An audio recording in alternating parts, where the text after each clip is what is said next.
Welcome to Kenton's videos. Enjoy the video. You start by opening Chrome and getting straight to Settings.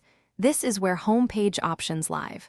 Once open, click the three-dot menu at the top right and choose Settings so you can change startup behavior. Make sure sync is off if you don't want the change applied to other devices, because synced settings will reapply Google later. Now locate the Appearance and On Startup sections. This prepares you to remove Google as your homepage and choose an alternate page or blank start.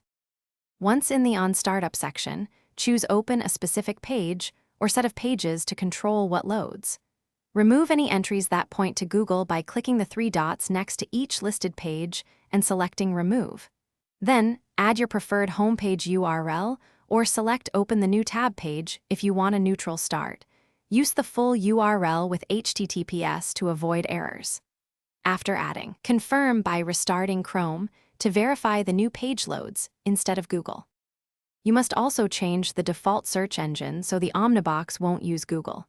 In Settings, go to Search Engine and pick or add an alternative, then set it as default. If Google keeps returning, inspect extensions for hijackers and disable suspicious ones, then use Reset Settings to restore defaults without Google. Make sure to restart Chrome, and if you use Sync, sign out before making changes so synced policies don't overwrite your new homepage choice. That single troubleshooting tip usually fixes stubborn reversion. Thanks for watching. Consider subscribing if we helped you.